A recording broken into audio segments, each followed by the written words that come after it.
संसद के बाहर मीडिया से बात की है, वहां पर उन्होंने क्या कुछ कहा है उस पर भी चर्चा करेंगे। पहले सुनते हैं पी चिदम्बरम, जो पूर्व वित्त मंत्री रहे हैं, पूर्व गृह मंत्री रहे हैं, उन्होंने राष्ट्रपति के अभिभाषण पर क्या सवाल उठाए हैं। मनरेगा को लेकर सरकार ने पहले ही स्पष्ट कर दिया था कि वो इस पर किसी तरह की संसद में चर्चा नहीं कराएगी, लेकिन विपक्ष इसकी मांग कर रहा है, खासतौर पर कांग्रेस पार्टी इसकी मांग कर रही है। उधर अभिभाषण के दौरान वीबी राम जी, विकसित भारत जी राम जी योजना, जो सरकार नई योजना लाई है मनरेगा की जगह, उसकी बातें जब हो रही थी, उस दौरान मनरेगा को लेकर जो टिप्पणी की गई राष्ट्रपति के अभिभाषण में, उसको लेकर बड़े सवाल उठाए हैं कांग्रेस पार्टी ने और कहा गया उस योजना को खामियों की वजह से उसको खत्म किया गया, जबकि उसको खत्म करने के पीछे कुछ और कारण है। तो पी चिदम्बरम को भी हम सुनेंगे, लेकिन इस मुद्दे पर सरकार घिरी नजर आ रही है और सरकार चर्चा कराने से भी मना कर रही है। लेकिन चर्चा को विपक्ष चर्चा के लिए लगातार जोर डाल रहा है और किस तरीके से इस मुद्दे को बजट सत्र में ये हावी रहने वाला है, ये भी उससे समझ में आ रहा है। तो चिदम्बरम का ट्वीट भी देखते हैं क्या लिखा है उन्होंने, और सीधे लिख रहे हैं कि राष्ट्रपति द्रौपदी मुर्मू ने अपने भाषण में कहा कि विकसित भारत जी राम जी यानी ग्राम जी योजना कानून लागू किया गया है। इस सुधार से गांव में 125 दिन के रोजगार की गारंटी मिलेगी। गलत मैडम राष्ट्रपति, हाल के सालों में मनरेगा के तहत एक परिवार को औसतन 50 दिन का रोजगार मिला है। यह मांग की कमी के कारण नहीं, बल्कि इसलिए हुआ क्योंकि पर्याप्त फंड नहीं दिया गया। 50 दिन का औसत जादुई तरीके से 125 दिन कैसे हो जाएगा? क्या सरकार 2024-25 और 2025-26 में दिए गए पैसे का 2.5 गुना पैसा देगी? 125 दिन कोई गारंटी नहीं है, यह एक भ्रम है। 125 दिन पर ही क्यों रुके? यह एक खोखला वादा है। आप चाहें तो साल में 365 दिन की गारंटी दे सकती हैं। तो ये उसमें जो मनरेगा को खत्म करने के पीछे बताया गया कि 50 दिन का रोजगार मिला है, और फंड की कमी तो मनरेगा में लगातार उस पर चर्चाएं होती थी, राज्य सरकारें अपना मांगती थी, उसकी मांग करती थी, और यहाँ हर बजट सत्र से पहले उसको लेकर राज्यों के वित्त मंत्री मिला करते थे। लेकिन यहाँ कुछ जो गलत तथ्य बताए गए हैं अभिभाषण में, उसको रेखांकित किया है पी चिदम्बरम ने।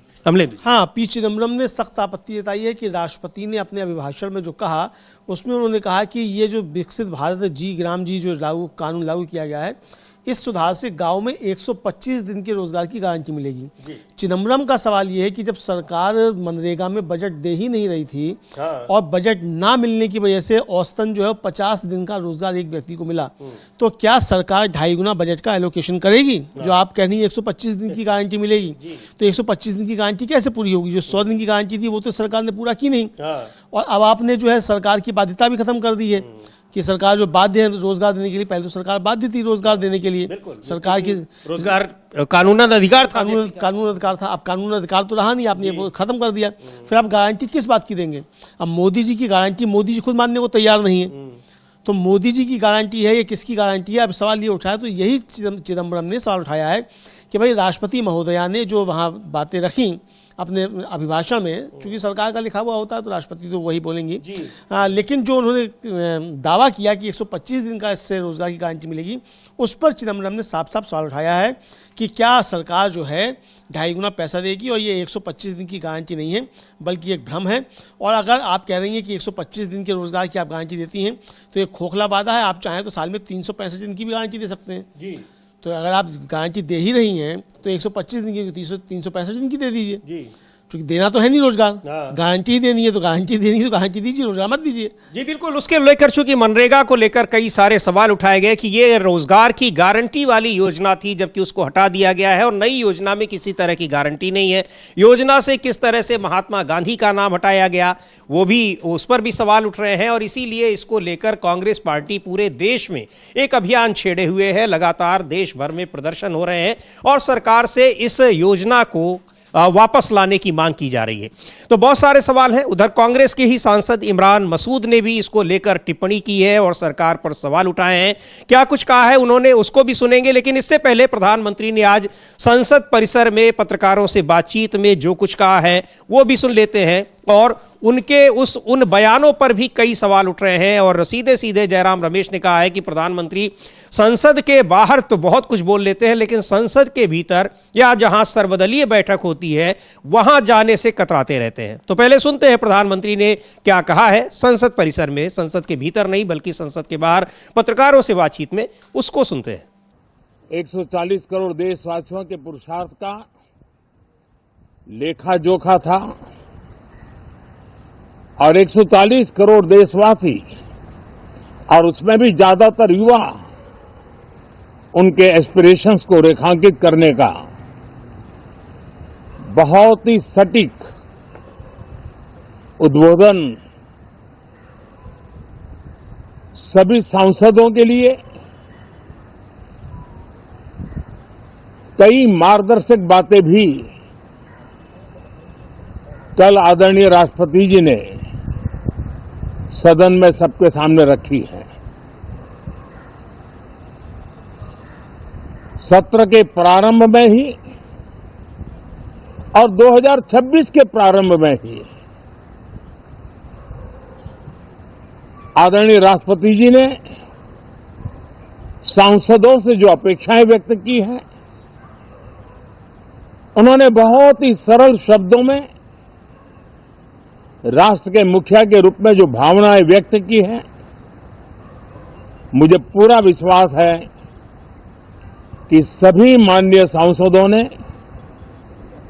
उसको गंभीरता से लिया ही होगा। और ये सत्र अपने आप में बहुत ही महत्वपूर्ण सत्र होता है। ये बजट सत्र है।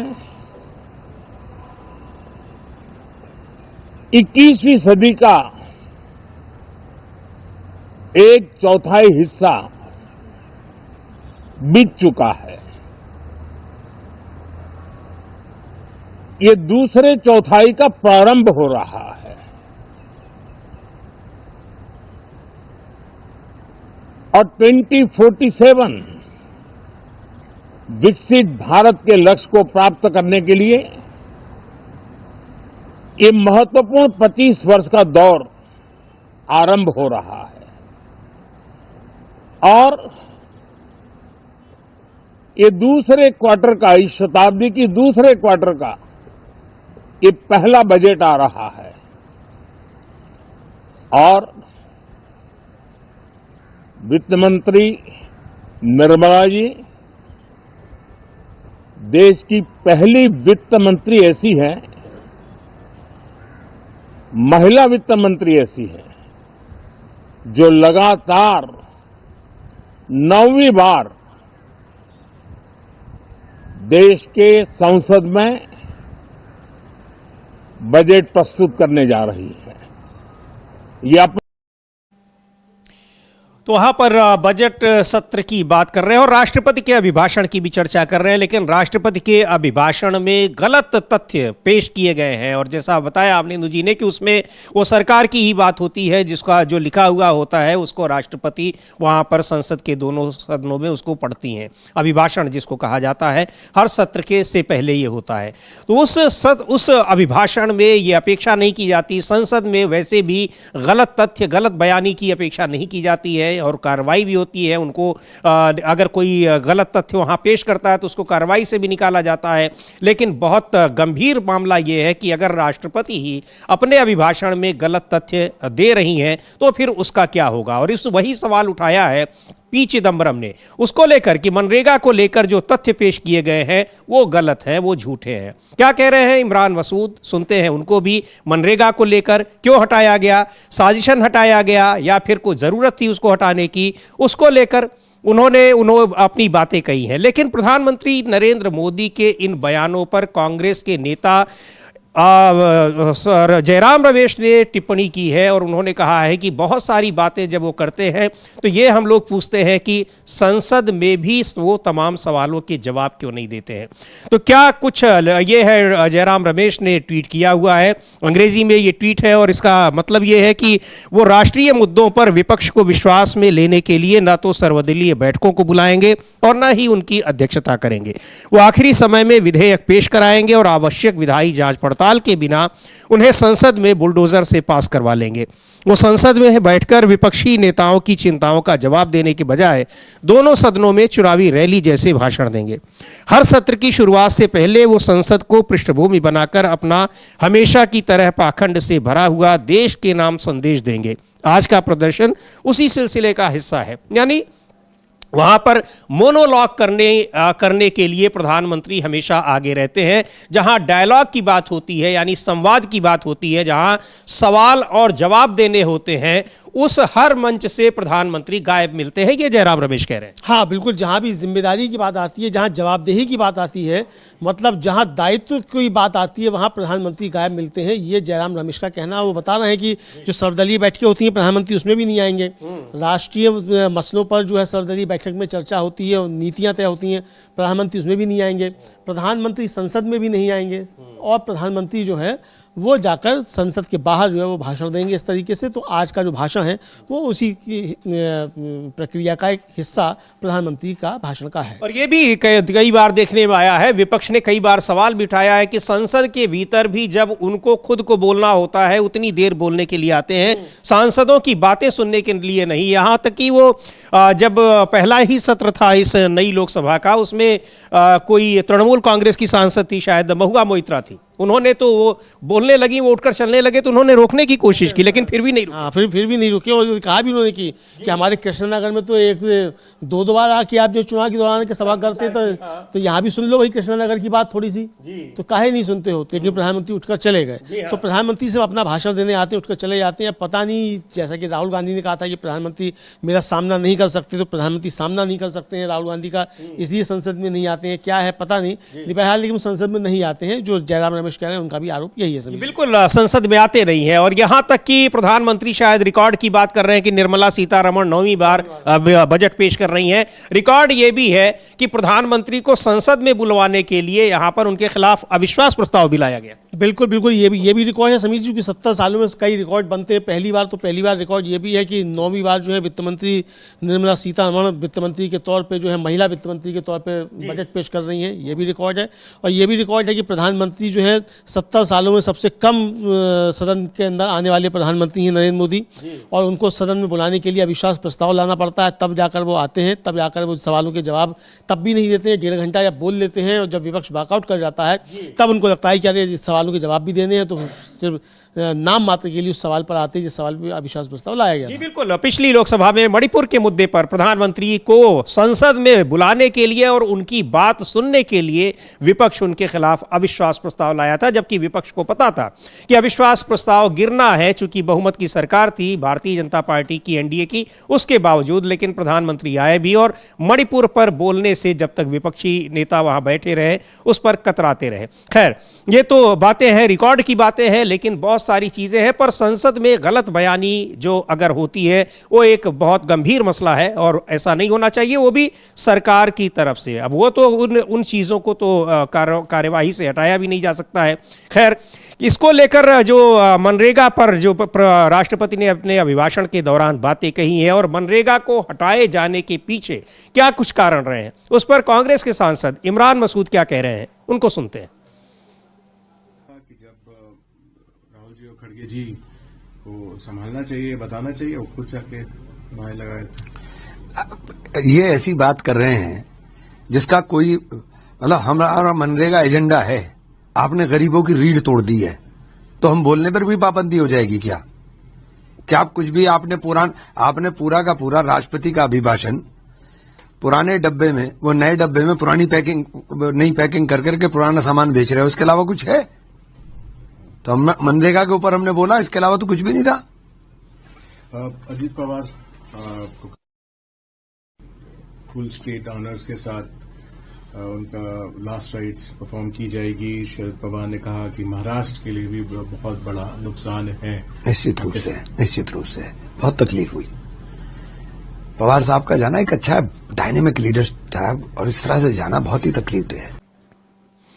तो ये मनरेगा को लेकर बहुत सारे सवाल उठ रहे हैं और राष्ट्रपति के अभिभाषण में भी उसमें गलत बयानी की गई है। इसको लेकर विपक्ष हमलावर है। मनरेगा पर वैसे भी चर्चा की मांग कर रहा है, सरकार नकार चुकी है, लेकिन चर्चा की मांग जारी है और पूरे देश में इस योजना को हटाए जाने के खिलाफ कांग्रेस का प्रदर्शन भी हो रहा है और लोकसभा में भी आज इसकी मांग हुई है, जिसकी वजह से लोकसभा की कार्यवाही दिन भर के लिए स्थगित की गई है। पर मनरेगा एक ऐसा मुद्दा बन गया है, उसमें एक तो रोजगार की गारंटी, दूसरे महात्मा गांधी, जी हाँ, सीधे 1 फरवरी को जिस दिन बजट पेश होगा उसी दिन असेंबल होगी लोकसभा। अभी वित्त मंत्री ने आर्थिक सर्वे टेबल पर रख दिया, उसके रखने के बाद स्थगित हो गई लोकसभा और अब वो सीधे 1 फरवरी को आएगा, रविवार को जिस दिन वित्त मंत्री अपना बजट पेश करेंगी, तो 1 तारीख तक के लिए स्थगित कर दी गई है। तो ये भी रिकॉर्ड बनाया जाएगा कि रविवार को बजट पेश होगा, लेकिन तब तक के लिए स्थगित कर दी गई है लोकसभा की कार्यवाही और जरूरी मुद्दों पर चर्चा के लिए एक बार फिर सरकार ने नकार दिया है। मनरेगा को क्यों हटाया गया, मनरेगा पर चर्चा करने की बात विपक्ष की नकार दी गई है, लेकिन विपक्ष उस पर चर्चा के लिए अड़ा हुआ है। बहुत सारे दूसरे मुद्दे भी हैं, लेकिन अब देखते हैं कि जब बजट सत्र के दौरान जब बजट पर चर्चा होगी, क्या इन सारे मुद्दों पर चर्चा की अनुमति मिलती है या फिर नहीं मिलती है। लेकिन इसमें मनरेगा को लेकर जो राष्ट्रपति के अभिभाषण में गलत तथ्य आए हैं, वो एक और बड़ा मुद्दा अब बन गया है। बिल्कुल समीर जी, वो काफ़ी बड़ा मुद्दा बनता चला जा रहा है। हालांकि उसमें राष्ट्रपति की गलती इसलिए नहीं है कि जो लिख के दिया जाएगा बोला जाएगा, लेकिन राष्ट्रपति जो हैं वो जो केरल के गवर्नर ने नज़ीर स्थापित की या कर्नाटक के ने की या तमिलनाडु के ने की या बंगाल के ने की, तो वैसी नज़ीर भी स्थापित तो राष्ट्रपति कर सकती थी कि आपने लिख के दिया, तथ्य गलत है, हम नहीं पढ़ते।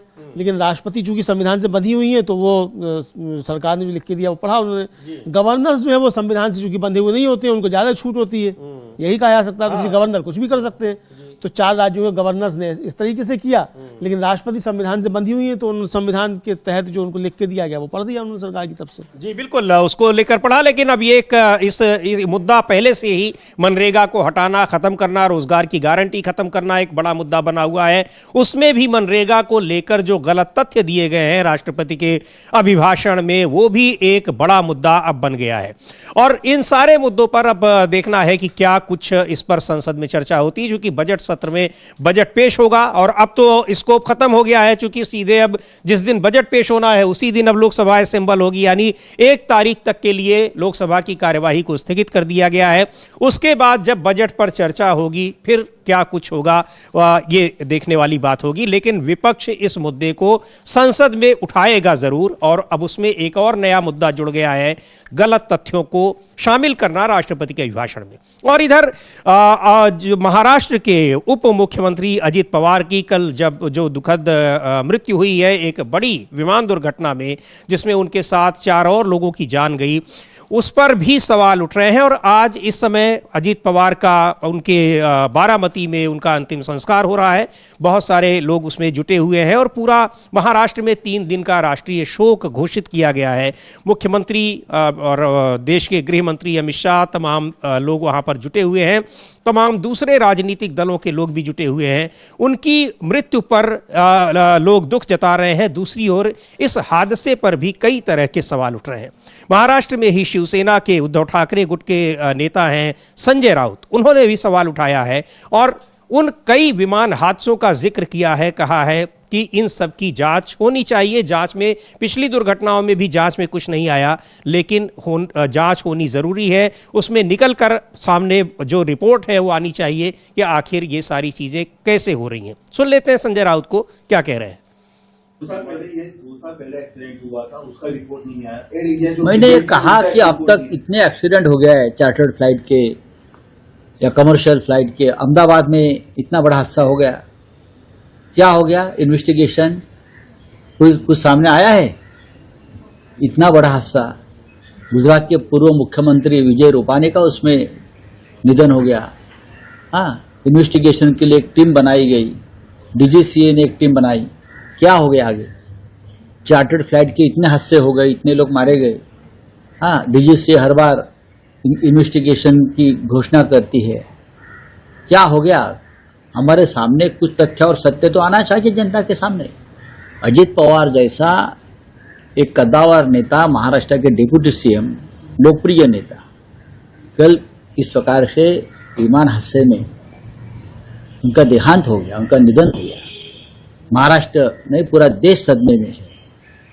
कैसा हो गया?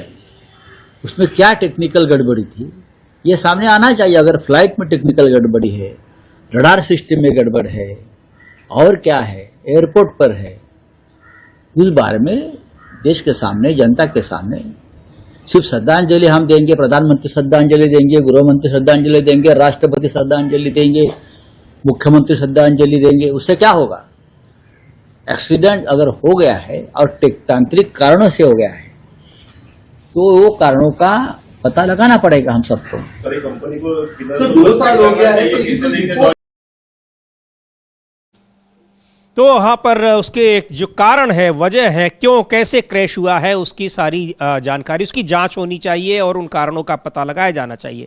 पिछले हादसों का भी जिक्र कर रहे हैं और पूरे महाराष्ट्र में एक बहुत गमगीन माहौल है। वहाँ उनकी मृत्यु से बहुत सारे लोग दुखी हैं। कल से ही तमाम प्रतिक्रियाएं आ रही हैं। अब इस समय उनका अंतिम संस्कार बारामती में हो रहा है। उधर तृणमूल कांग्रेस के सांसद हैं साकेत गोखले, उन्होंने एक ट्वीट किया है अभी थोड़ी देर पहले और बहुत बड़ा सवाल उन्होंने उठाया है प्रधानमंत्री नरेंद्र मोदी के ऊपर और कहा, क्या कुछ कहा है उन्होंने, ये आप ट्वीट देख रहे हैं।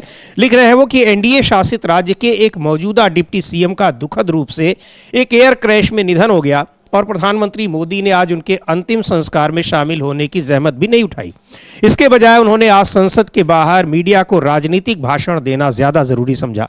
अपने ही सहयोगी और संसद के लिए जरा भी सम्मान नहीं, ये उन्होंने सवाल उठाया है और उसको साकेत गोखले ने तृणमूल कांग्रेस के साथ। हाँ बिल्कुल समझिए, साकेत गोखले ने बहुत गंभीर सवाल उठाया है और प्रधानमंत्री तो जो पंडित नेहरू को भी याद रखते हैं कि वो सरदार पटेल के अंतिम संस्कार में नहीं गए थे, जबकि पंडित नेहरू तो गए थे। तो जब प्रधानमंत्री को इतना ज़्यादा याद रहता है कि साहब सरदार पटेल की जब मृत्यु हुई थी तब पंडित नेहरू नहीं गए थे उनके अंतिम संस्कार में, लेकिन प्रधानमंत्री तो अपने ही सहयोगी के अंतिम संस्कार में नहीं जा रहे हैं, इसको लेकर साकेत गोखले सवाल उठा रहे हैं और ये तमाम राजनीतिक हलकों में इसको लेकर चर्चा हो रही है। कल भी प्रधानमंत्री ने ट्वीट किया कि अजीत पवार जो थे वो जन नेता थे और जाने क्या क्या थे, लेकिन ये नहीं बताया कि भाई 70,000 करोड़ के घोटाले का आरोप भी प्रधानमंत्री नहीं लगाया था अजीत पवार के ऊपर। उस पे आज तक ना माफी मांगी ना अपना आरोप वापस लिया है। तो प्रधानमंत्री की संवेदना को लेकर बार बार समीर जी सवाल उठते रहते हैं कि प्रधानमंत्री बहुत संवेदनहीन व्यक्ति हैं, ये आरोप विपक्ष अक्सर लगाता रहता है। तो साकेत गोखले का भी आरोप यही है एक तरीके से कि प्रधानमंत्री के सामने सिर्फ राजनीति है और संवेदनहीनता उनमें कूट-कूट कर भरी हुई है। जी बिल्कुल, एक बहुत ही उन्होंने महत्वपूर्ण मुद्दा उठाया है और गंभीर आरोप लगाए हैं कि प्रधानमंत्री को जब वहाँ होना चाहिए वो संसद में भाषण दे रहे हैं, बयानबाजी कर रहे हैं। इधर जैसा अभी संजय राउत भी कह रहे थे कि हादसे की जांच होनी चाहिए, हादसे की जांच की मांग कल से ही लगातार हो रही है और कल ही डिप्टी जो महाराष्ट्र के दूसरे डिप्टी सीएम हैं यानी एकनाथ शिंदे, उन्होंने भी इसकी मांग की थी। आज भी उन्होंने बयान दिया है और क्या कुछ कहा है। हालांकि जो षड्यंत्र की बात है उसको लेकर वो कह रहे हैं कि उस तरह की बात नहीं होनी चाहिए, लेकिन कल उन्होंने ही सबसे पहले ये बात कही थी। सुनते हैं आज क्या कहा है महाराष्ट्र के डिप्टी सीएम एकनाथ शिंदे ने। एक्सीडेंट हुआ है वो तो दुर्भाग्यपूर्ण है ही है, उसमें 6 जाने गई है, लेकिन इसका राजनीतिकरण करना ये उससे ज़्यादा दुर्भाग्यपूर्ण है। और शरद पवार साहब ने अभी खुद ही मीडिया के सामने उनकी बातें रखी है, ये भी सबको पता है। इसलिए मैं इसका इतना ही कहूँगा कि इसका राजनीतिकरण ना हो, इसका राजनीतिक लाभ उठाने की कोशिश कोई ना करे, क्योंकि ये संवेदनशील घटना हुई है। यह महाराष्ट्र के लिए एक बहुत बड़ा एक आघात है, महाराष्ट्र के लिए बहुत बड़ा हादसा है। इसलिए ये हादसे के साथ कोई राजनीतिक खिलवाड़ ना करे। तो राजनीतिक खिलवाड़ न करे। हालांकि कल उन्होंने कहा था कि इसकी जांच होनी चाहिए और निश्चित तौर पर ये दुर्घटना है, लेकिन वही बात बार बार हो रही है कि दुर्घटना है, लेकिन ये इस तरह की दुर्घटनाएं बार बार हो रही हैं। तो उनके जांच तो होनी ही चाहिए, क्यों हो रही है वो सारी बातें सामने आनी चाहिए, और अगर कहीं कुछ साजिश है तो उसका भी पता लगना चाहिए। हाँ बिल्कुल, अगर कोई साजिश है तो उसका पता लगना चाहिए, और साजिश की अगर बात उठ रही है तो भी, और अगर साजिश नहीं भी है तब भी ये स्पष्ट होना चाहिए कि जो शंकाएं व्यक्त की जा रही हैं वो ठीक नहीं है, साजिश नहीं है इसमें। तो जांच तो इसके लिए बहुत ही ज़्यादा जो है वो आवश्यक है समीर जी, कि भाई आपको इसकी जांच करानी चाहिए। अब सरकार जांच कराती है नहीं कराती है सरकार के ऊपर निर्भर करेगा, लेकिन अभी तक ये कहा भी नहीं गया है कि सरकार जो है जांच नहीं कराएगी, या तो सरकार ये कह देगी जांच नहीं कराएगी। तो जांच तो होगी, लेकिन अगर सरकार पहले ही घोषणा कर देगी इसकी जांच होगी तो कम से कम जो एक शंकाएं उठ रही हैं वो शंकाएं जो हैं वो फिर नहीं उठेंगी, और फिर जांच का पूरी होने का इंतजार किया जाएगा। बिल्कुल। और इधर समाजवादी पार्टी के नेता हैं पूर्व मंत्री रविदास मेहरोत्रा, उन्होंने भी कहा है कि इसकी जांच होनी चाहिए, दुखद घटना है, इस तरह की घटनाएं कई बार हो चुकी हैं, लगातार हो रही हैं, और उनमें वीआईपीज के मारे जाने की खबरें आ रही हैं, तो फिर इसकी सम्यक जांच होनी चाहिए, उस तकनीकी तौर पर भी और तमाम दूसरे पहलुओं को लेकर। सुनते हैं रविदास मेहरोत्रा को क्या कह रहे हैं। अहमदाबाद में विमान दुर्घटना में गुजरात के पूर्व मुख्यमंत्री विजय रूपानी की मौत हो गई थी, उसकी भी जांच में क्या रिपोर्ट आई, सरकार ने जनता को बताने का काम नहीं किया। अब महाराष्ट्र के उप मुख्यमंत्री की मौत हो गई है, इसकी किसी वर्तमान न्यायाधीश से जांच कराई जाए कि ये घटना क्यों हुई है।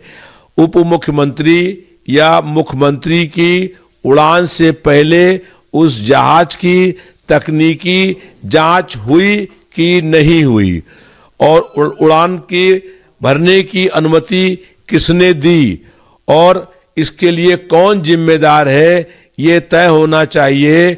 इन दुर्घटनाओं के पीछे कहीं कोई साजिश तो नहीं है, और भारतीय जनता पार्टी के जो लोग खिलाफ होते हैं उन लोगों की जब मौत होती है तो ये एक साजिश मानी जाती है। तो ये आशंका है कि विजय रूपानी के बाद अब अजीत पवार की भी भाजपा की सरकार ने साजिश करके ये घटना करवाई हो। इसकी जांच होनी चाहिए, और इस जांच में कौन जिम्मेदार पाया गया है उसके खिलाफ कड़ी से कड़ी कार्रवाई होनी चाहिए। तो क्या इसमें सीधे तौर पर कह रहे हैं कि अगर कोई साजिश है, तकनीकी खामी है, तो उसकी जांच होनी चाहिए, और अगर साजिश उसमें पता चलती है तो उनके खिलाफ कड़ी कार्रवाई होनी चाहिए। लगातार ये बातें उठ रही हैं। कल ही कहा था पश्चिम बंगाल की मुख्यमंत्री ममता बनर्जी ने भी, तमाम दूसरे नेताओं ने भी, और ये मांग हो रही है। और खुद कल जो महाराष्ट्र के डिप्टी सीएम है एकनाथ शिंदे, उन्होंने भी कहा था। हाँ, आज ज़रूर ये कह रहे हैं कि उस पर राजनीति नहीं होनी चाहिए। हाँ, ये कह रहे हैं राजनीति नहीं होनी चाहिए, मगर जांच से इनकार तो नहीं कर रहे हैं कि जांच नहीं होनी चाहिए। वो कह रहे हैं इस पर राजनीति नहीं होनी चाहिए, तो बेशक इस पर राजनीति नहीं होनी चाहिए, पर जांच तो होनी चाहिए। और ममता बनर्जी भी राजनीति करने की बात थोड़ी कह रही है, ममता बनर्जी भी कह रही है कि जांच होनी चाहिए। सभी लोग ये बात कर रहे हैं कि जांच होनी चाहिए, तो जांच जो है वो बिल्कुल होना चाहिए। और हालांकि जो डीजीसीए है उसका बयान आ गया है कि ब्लैक बॉक्स मिल गया है, तो ब्लैक बॉक्स मिलेगा तो उसके बाद चीज़ें सामने आएंगी, क्या हुआ क्या नहीं हुआ। लेकिन इसको लेकर जांच की बात तो सभी तो सही है। लालू प्रसाद यादव ने भी कल इसकी मांग की थी, मल्लिकार्जुन खड़गे ने स्पष्ट तौर पर कहा कि हम इसकी मांग उठाएंगे, बल्कि उन्होंने तो ये तक कहा कि संसद में हम इसकी जो मांग उठाएंगे। और इसको लेकर राजीव जी बहुत सारी चीज़ें जो है वो आती रहती हैं, ये मांग काफ़ी ज़्यादा उठ रही है। वीरेंद्र सिंह हैं समाजवादी पार्टी के सांसद जो हैं, उन्होंने भी समीर जी इसको लेकर बात कही थी कि भाई इसकी जांच जो है वो होनी चाहिए, और अगर शंकाएं उठ रही हैं तो शंकाएं क्यों उठ रही हैं इसको लेकर भी तो कई लोग जो हैं वो इसकी लगातार जो है मांग कर रहे हैं समीर जी। बिल्कुल, चूंकि इस तरह की घटनाएं कई हो चुकी हैं पिछले कुछ दिनों में, इसलिए निश्चित तौर पर ये कहा जा रहा है कि कहीं न कहीं कोई क्या साजिश भी हो सकती है। जो बात अभी कह रहे थे रविदास मेहरोत्रा, समाजवादी पार्टी के नेता हैं, अब वही बात समाजवादी पार्टी के सांसद वीरेंद्र सिंह भी कह रहे हैं, ममता बनर्जी कह चुकी हैं, लालू प्रसाद, कई, और यहाँ तक कि खुद एकनाथ शिंदे ने कल ही जांच की मांग की थी कि इसकी जांच होनी चाहिए। इसमें ये बातें आनी चाहिए कि कैसे ये दुर्घटना हुई। हालांकि अब ब्लैक बॉक्स मिलने के बाद दुर्घटना के कारणों का पता लगेगा, लेकिन ये कारण कैसे हुए, तकनीकी खामियां ही रही या फिर कोई और वजह रही। चूंकि अहमदाबाद में भी जब दुर्घटना हुई थी, इतनी बड़ी दुर्घटना, उसमें भी बहुत कुछ स्पष्ट रूप से सामने बातें नहीं आ पाई। वहाँ भी विजय रूपाणी जो गुजरात के मुख्यमंत्री रह चुके थे उनकी जान गई थी। इसके अलावा जनरल विपिन रावत की जान गई थी ये विमान हादसे में ही। तो ये बहुत सारी चीज़ें बहुत सारे संदेह भी पैदा करती हैं, इसीलिए इनकी एक वृहद जांच की मांग की जा रही है कि कैसे आखिर ये दुर्घटना हुई है। सुन लेते हैं बीरेंद्र सिंह क्या कह रहे हैं, समाजवादी पार्टी के सांसद। और ये मांग लगातार ये बढ़ती जा रही है। और इधर बीच अजीत पवार का आज अंतिम संस्कार हो रहा है बारामती में। बहुत सारे लोग वहां पहुंचे हैं, लेकिन प्रधानमंत्री नरेंद्र मोदी के न पहुंचने को लेकर टीएमसी के सांसद साकेत गोखले ने बड़ा सवाल उठा दिया है। हाँ, पर ये साकेत गोखले का सवाल जो समझिए ये काफ़ी ज़्यादा गंभीर सवाल है। उन्होंने ये बहुत ज़्यादा गंभीर सवाल उठा दिया। उनका साफ तौर पर कहना है कि भाई एनडीए शासित राज्य का एक डिप्टी चीफ मिनिस्टर जो है वो दुखद रूप से एयर क्रैश में उसका निधन हो जाता है, और प्रधानमंत्री नरेंद्र मोदी आज उनके अंतिम संस्कार में शामिल होने की जहमत भी नहीं उठा पाते हैं। और इसके बजाय वो संसद के बाहर मीडिया को राजनीतिक भाषण जो है वो देते हैं और इसको जरूरी समझते हैं। और अपने ही सहयोगी के लिए, संसद के लिए, यानी अपने ही सहयोगी जो आपका एनडीए का था आपका, उसके लिए और संसद के लिए भी आपके मन में बिल्कुल सम्मान नहीं। जो संसद के अंदर आप जाके नहीं बोलते, संसद के बाहर आकर आप बोलते हैं, ज्ञान झाड़ते हैं संसद के बाहर। तो ये इसको लेकर काफी गंभीर सवाल जो है वो उठा दिए हैं साकेत गोखले। जी बिल्कुल। और वही बात अभी जयराम रमेश भी, उन्होंने भी ट्वीट किया कि आप संसद के बाहर ही बोलते हैं, ना तो सर्वदलीय बैठक में और ना ही संसद के भीतर, यानी जहां विपक्षी नेताओं का आमना सामना होता है। अकेले में आपको जहां बोलना है, जहां कोई सवाल नहीं पूछा जाना है, यानी जो मोनोलॉग करना है, वहां आप जमकर बोलते हैं, खूब बोलते हैं। संसद में भी 1 घंटे 1.5 घंटे तक उनका भाषण चलता है, लेकिन अगर सवाल पूछे जाते हैं तो उनके जवाब नहीं मिलते हैं। खैर, सुनते हैं क्या कह रहे हैं इस विमान हादसे को लेकर जिसमें महाराष्ट्र के डिप्टी सीएम अजीत पवार की जान गई है। उस पर समाजवादी पार्टी के सांसद वीरेंद्र सिंह क्या कह रहे हैं। देखिए, सबसे पहले तो मैं अजीत पवार जी की इस आकस्मिक दुर्घटना में जो मृत्यु हुई है उनके प्रति संवेदना व्यक्त करता हूं। उनके परिवार और उनके समर्थकों के लिए ईश्वर से प्रार्थना करता हूं कि इस घटना को सहन करने की शक्ति प्रदान करे ईश्वर। लेकिन साथ ही साथ ये सवाल तो उठना लाजमी है, क्योंकि लगातार कई घटनाएं देखी गई हैं जिसमें वरिष्ठ नेताओं की मृत्यु हवाई या सड़क दुर्घटनाओं में हुई है। तो जो शंका लोगों के मन में उठ रही है उसका समाधान करना इस सरकार का काम है, और जांच करा करके लोगों की आशंकाओं को दूर करना चाहिए सरकार को। तो जांच की मांग की जा रही है कि आशंकाएं उठना लाजमी है। बड़े नेता या तो विमान दुर्घटना में मारे जा रहे हैं या सड़क दुर्घटना में बार बार ये घटनाएं हो रही हैं, तो आखिर क्यों हो रही? हाँ बिल्कुल, इसको लेकर सवाल उठ रहे हैं और काफ़ी ज़्यादा सवाल समीर जी इसको लेकर उठ रहे हैं कि भाई किस तरीके से बड़े नेता जो हैं ये उनकी जान जा रही है। और विजय रूपाणी की जो घटना हुई उसमें तो कई यात्री जो थे, मतलब 200 से ज़्यादा, 241 या 240 के आसपास यात्री और क्रू मेंबर मिलाकर जो थे उनकी जान गई, और उसकी जाँच रिपोर्ट अभी तक जो है वो सामने नहीं है। और जो जांच आई भी उस पर सुप्रीम कोर्ट को सख्त फटकार भी लगानी पड़ी कि आपने सब कुछ उठाकर जो है डाल दिया पायलट के ऊपर, और ये किस तरीके की जांच है, सुप्रीम कोर्ट को फटकार लगानी पड़ी। तो यानी इसमें भी लीपा पोती जो है, सवाल ये नहीं है कि किसकी दुर्घटना में जान गई और किसका क्या हुआ, सवाल ये है कि इस तरीके की लीपा पोती करके अगर सरकार बचानेगी अधिकारियों को या इन कंपनियों को, तो फिर ये चीज़ें कभी सुधरेंगी नहीं। चूंकि उन्हें सुधार नहीं हो, चूंकि उन्हें लगेगा कि सरकार जो बचाव करने के लिए, अब इंडिगो का जो प्रकरण हुआ समीर जी, उसमें पहले सरकार ने इंडिगो को बचाना चाहा, लेकिन जब वो पानी सिर के ऊपर निकल गया तब फिर आप चले किसी इंडिगो पे अब कार्रवाई की जाएगी। तो ये तो आप पहले ही एक्शन क्यों नहीं लेते हैं बचाने की बजाय? अगर जो चीज़ें हैं उसको ठीक किया जाए तो आगे से एक तो इस तरह की चीज़ों पर रोक लगेगी, और दूसरी शंकाएं लोगों के मन में पैदा होती हैं। अब चाहे ममता बनर्जी राजनीतिक तौर पर कह रही हो, चाहे वो सही में उनकी शंका हो, किसी भी तरीके से हो, लेकिन अब जनता के बीच तो एक मसला गया ना, सोशल मीडिया पे चर्चाएं तो शुरू हो गई। तो अगर विजय रूपाणी के मामले में, अहमदाबाद क्रैश के मामले में ही सही तरीके से रिपोर्ट आ जाती, सही तरीके से जांच होती, तो आज इस तरह की चीज़ें नहीं होती। बिल्कुल, तो इसलिए बहुत ज़्यादा जरूरी है जांच। बिल्कुल। और जिस सीरीज का, जिस कंपनी का जहाज़ है उसमें उसकी भी, उस कंपनी के जहाज़ की दुर्घटनाएं कई बार हो चुकी हैं। तो मुख्य चीज़ यही है कि अगर जांच की जाएगी ठीक से तो उसमें बहुत सारी चीज़ें आएंगी, लेकिन लीपापोती करने की कोशिश की जाएगी तो आगे भी उस तरह की घटनाएं होने की आशंका बनी रहेगी, और वही हो रहा है। इसीलिए बार बार इस जांच की मांग की जा रही है। कांग्रेस के सांसद हैं मणिक्कम टैगोर, क्या कुछ कह रहे हैं अजीत पवार के निधन पर, और जो मनरेगा को लेकर जिस तरह का विपक्ष की जो मांग है उस पर क्या कह रहे हैं, उनको सुनते हैं।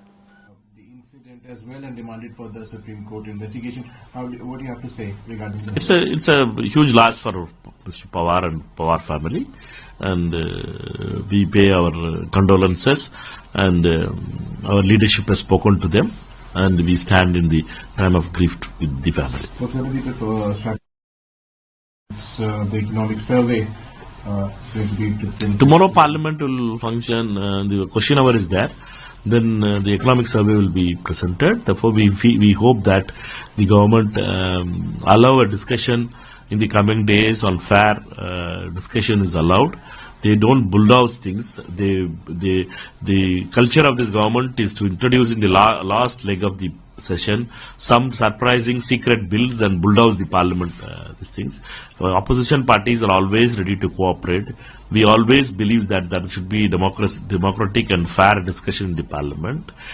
This session also, we hope that they allow that discussion, which we have been demanding for long. तो मनरेगा पर डिस्कशन की अनुमति मिलेगी, हालांकि अभी तक तो अनुमति नहीं मिली है। अब आगे क्या कुछ होता है ये देखा जाएगा। और हालांकि बहुत सारे मुद्दों पर सरकार घिरी हुई है। और इधर जो एक नया प्रकरण आया है विश्वविद्यालय अनुदान आयोग की ओर से, जो कैंपस में हायर एजुकेशंस के जो कैंपस हैं उनमें एक जातिगत भेदभाव को रोकने के मकसद से जो नए रेगुलेशंस बनाए गए हैं उसमें पूरे देश में उबाल है। और ये कहा जा रहा है कि वो सवर्णों के विरोध में उस नियमावली को बनाया गया है। उसको लेकर कई याचिकाएं भी सुप्रीम कोर्ट में दायर की गई हैं। उन पर सुप्रीम कोर्ट ने उनको एक्सेप्ट किया और आज उस पर सुनवाई भी शुरू हो गई है। हमने जी समीर जी, उस पर सुनवाई शुरू हो गई है। और विष्णु शंकर जैन जो एक अधिवक्ता हैं वो इस समय याचिकाकर्ताओं की तरफ से अपनी दलील रख रहे हैं। और उस दलील पर जो है सीजेआई जो है वो क्रॉस क्वेश्चंस उनसे इस समय कर रहे हैं। विष्णु शंकर जैन जो है उन्होंने कहना शुरू किया कि सभी नागरिकों को सुरक्षा मिलनी चाहिए, ये संविधान का मूल आदेश है और सामाजिक सांस्कृतिक भी है। हम रेगुलेशन 3C को चुनौती दे रहे हैं जो जाति आधारित भेदभाव को परिभाषित करता है। यह पूरी तरह से भेदभावपूर्ण है। भेदभाव की परिभाषा बहुत व्यापक है। सामान्य वर्ग के सदस्य जब सेक्शन 3E पहले से ही लागू है तो 3C की क्या जरूरत है। इसका उद्देश्य से कोई उचित संबंध नहीं है। ये मानना है कि केवल एक वर्ग, विशेष वर्ग ही जाति आधारित भेदभाव का सामना करता है। अबेदा तलवी मामले में इस अदालत के आदेशों का रुख यह नहीं था। इससे और विभाजन पैदा होंगे और मेरे पास कई उदाहरण हैं। सीजीआई ने कहा कि हम केवल संवैधानिकता और वैधता की प्रारंभिक जांच कर रहे हैं। तो जैन ने कहा कि मैं जाति आधारित भेदभाव की इस परिभाषा पर रोक लगाने की मांग कर रहा हूं। मैं पैराडाइज प्रिंटर्स बनाम union territory of Chandigarh para 14 पर भरोसा कर रहा हूं। अनुच्छेद 14 के तहत वर्गीकरण समझदार अंतर पर आधारित होना चाहिए। वर्गीकरण के आधार और उद्देश्य के बीच संबंध होना चाहिए। सीजीआई ने कहा कि ये सिद्धांत तो बहुत अच्छी तरह से जाने जाते हैं। फिर जैन ने कहा कि धारा 3C अनुच्छेद 14 का उल्लंघन करती है। कानून यह मान नहीं सकता कि भेदभाव केवल एक खास वर्ग के खिलाफ होगा। तो सीजीआई ने कहा कि मान लीजिए दक्षिण भारत या उत्तर पूर्व का कोई छात्र उत्तर भारत में एडमिशन लेता है, ऐसे छात्र के खिलाफ कुछ व्यंग्यात्मक अपमानजनक टिप्पणियां की जाती हैं। जो लोग टिप्पणी कर रहे हैं उनकी पहचान भी पता नहीं है। क्या यह प्रावधान उस मुद्दे को हल करेगा? जैन ने कहा कि हाँ करेगा। बिल्कुल। तो ये सुनवाई चल रही है और उसमें दलील दे रहे हैं विष्णु शंकर जैन याचिकाकर्ताओं की ओर से। और इसके खिलाफ जो यूजीसी ने नए रेगुलेशंस बनाए हैं, कई सारे इस पर जो इसके क्लॉजेज हैं उनको लेकर इस पर आपत्तियां उठ रही हैं। और सबसे बड़ी बात यह है कि इसमें कहा यह जा रहा है कि एक वर्ग को, यानी जो फॉरवर्ड क्लास है, सवर्ण वर्ग है, उसको ऐसा पेश किया गया है कि वो जैसे एक सबके खिलाफ अपराध करता है और बाकी अन्य जातियों को पीड़ित के तौर पर, यानी यहाँ पर इस तरह की चीज़ों को एक कि कैसे बर्ताव होता है उसके लिए एक वर्ग और दूसरे वर्ग को अलग अलग कर दिया गया है। यानी एक शोषक वर्ग और एक शोषित वर्ग। उसी पर सवाल उठ रहे हैं कि आप ऐसे इस तरह का वर्गीकरण नहीं कर सकते हैं। दूसरी बात ये कि इसमें पहले जो नियम था उसमें यह भी था कि अगर ये जो शिकायतें हैं गलत पाई गई तो शिकायतकर्ता के खिलाफ कार्रवाई होगी। यहाँ उस क्लॉज को भी हटा दिया गया है। हाँ, उस क्लॉज को भी हटा दिया गया है। और इसके पीछे जो और जो शंकाएं व्यक्त की जा रही समझिए, तो यही है कि भाई कि अगर कोई गलत शिकायत करेगा तो आपको उसे मतलब आप उस पर कोई कार्रवाई नहीं करेंगे, उसके खिलाफ कोई कार्रवाई नहीं होगी। और गलत शिकायतों के बहुत सारे मसले आते हैं, जैसे 498 जो दहेज की होती है उसको लेकर सुप्रीम कोर्ट, SC एक्ट को लेकर भी तो सुप्रीम कोर्ट काफ़ी टिप्पणियां कर चुका है दहेज वाले मामले को लेकर। तो और कई इस तरीके के मामले आते हैं। तो यह है कि भाई अगर कोई गलत शिकायत कर रहा है, कास्ट डिस्क्रिमिनेशन नहीं होना चाहिए, इस पर रोक लगनी चाहिए। ये तो बिल्कुल सही है, इस पर तो किसी को कोई आपत्ति नहीं है, लेकिन झूठी शिकायत अगर कोई करेगा तो उस पर तो कार्रवाई कुछ होनी चाहिए, वरना तो एक हथियार के तरीके से लोग इस्तेमाल इसको करने लग जाएंगे। तो ये चिंताएं जो व्यक्त की जा रही है, अच्छा अब चिंताएं जायज़ हैं नाजायज़ हैं हमें मालूम नहीं, चिंता जायज़ है कि नाजायज़ है, लेकिन अब इसको लेकर बीजेपी के अंदर से काफ़ी ज़्यादा सवाल उठने लग गए हैं। ब्रजभूषण शरण सिंह जो बीजेपी के ही सांसद हैं वो इसको लेकर रहे हैं अभी बीजेपी में हो, दावा देता है, हाँ बेचे सांसद हैं, तो वो जो है इसको लेकर जो है अपनी सख्त टिप्पणी कर रहे हैं, उनको भी हम लोग सुन सकते हैं, फिर बताते हैं कि सुप्रीम कोर्ट में क्या। जी बिल्कुल, कई बीजेपी नेता इस्तीफा दे रहे हैं, इसको लेकर भारतीय जनता पार्टी अपने भीतर ही बहुत बड़े विरोध का सामना कर रही है। सुन लेते हैं पहले ब्रजभूषण शरण सिंह क्या कह रहे हैं। आंदोलन तो जगह जगह हो रहे हैं, जगह जगह आंदोलन हो रहा है, छोटे छोटे समूहों में हो रहा है, जिले स्तर पर हो रहा है, प्रदेश स्तर पर हो रहा है, तो ये व्यापक रूप धारण करे तो इसके पहले सरकार को विचार करना चाहिए। तो सरकार को इस पर विचार करना चाहिए और सरकार विचार तो नहीं कर रही है, लेकिन सुप्रीम कोर्ट में मामला जरूर पहुंचा है और सुप्रीम कोर्ट ने तत्काल इस पर सुनवाई करने के लिए सुप्रीम कोर्ट तैयार हो गई। आज सुनवाई शुरू भी हो गई है और क्या कुछ अभी दलीलें दी हैं वहां पर जो इसके खिलाफ याचिकाकर्ताओं के पक्ष में जो वकील गए हैं विष्णु शंकर जैन, बताया अमलेंदु जी ने। अभी और कुछ क्या चल रहा है अमलेंदु जी? हाँ, अभी समझिए विष्णु शंकर जैन जो है वही अपनी बातें रख रहे हैं और दूसरी तरफ सोनम वांगचुक के मसले पर भी सुप्रीम कोर्ट में जो वो बहस चल रही है, राजीव जी दूसरी बेंच में चल रही है, और इसमें जो है हाँ समीर जी वो बार बार गड़बड़ हो जाता है, और ये जो है बार बार जो इसमें जो है ये सवाल जवाब जो है काफ़ी ज़्यादा चल रहे हैं। अब सीजीआई जो है वो सवाल कर रहे हैं उनसे, विष्णु शंकर जैन से, और सीजीआई कह रहे हैं कि क्या सोचा जा रहा है। ज़्यादातर राज्यों में विधायिका ने महसूस किया कि समुदाय के अंदर भी कुछ लोग अमीर हैं, कुछ गरीब हैं। पंजाब में ऐसी ग्रुप ए में है और ग्रुप बी में है, ग्रुप ए वाले अमीर हैं, ग्रुप बी वाले गरीब हैं। ये सीजीआई की तरफ से पूछा गया है, जैन साहब से कहा गया है। जी बिल्कुल, तो अब जैन साहब यानी विष्णु शंकर जैन जो अपीयर हो रहे हैं याचिकाकर्ताओं की ओर से, इस पर क्या कुछ कहते हैं वो भी देखते हैं। लेकिन ये मामला एक बड़ा मामला है और सबसे ज़्यादा इसमें जो महत्वपूर्ण बात है कि भारतीय जनता पार्टी के भीतर ज़बरदस्त विरोध हो रहा है इस नए जो रेगुलेशन आया हुआ है, और इसमें इसको माना जा रहा है कि ये सवर्णों के खिलाफ है। हालांकि ये भी कहा जा रहा है कि इसमें कोई बहुत बदलाव नहीं आए हैं, लेकिन जो बदलाव किए गए हैं वही अपने आप में बहुत आपत्तिजनक है, जिसको लेकर इतना विरोध हो रहा है। यूजीसी के दफ्तर पर विरोध प्रदर्शन हो रहा है, तमाम जो अलग अलग राज्यों में, बहुत सारे शहरों में इसको लेकर जो छात्र हैं और भी लोग हैं वो विरोध प्रदर्शन कर रहे हैं। उत्तर प्रदेश में एक सीनियर पीसीएस ऑफिसर हैं, उन्होंने तो इस्तीफा दे दिया, बड़ा विवादित भी रहा। उसके बाद उनको कैसे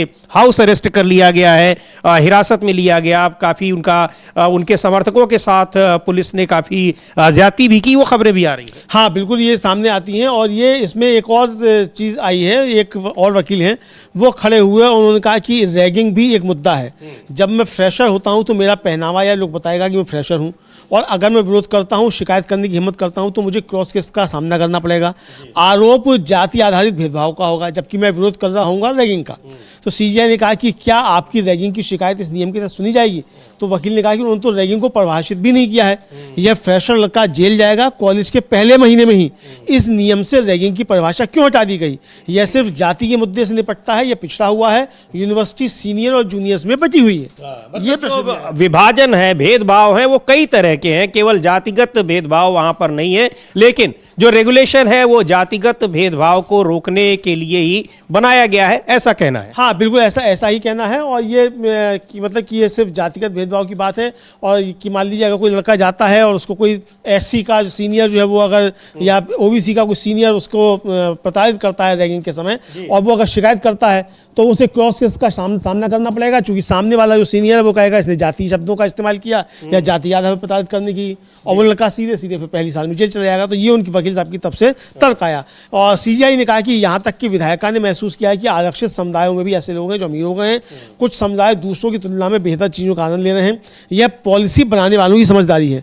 मान लीजिए एससी के एक ग्रुप का कोई छात्र दूसरे छात्र के खिलाफ अपमानजनक भाषा का इस्तेमाल करता है, तो क्या इसका कोई उपाय है? हमने जातिहीन समाज की ओर कुछ भी हासिल किया है, क्या हम पीछे की ओर जा रहे हैं? रैगिंग दुर्भाग्य से सबसे बुरी चीज़ है।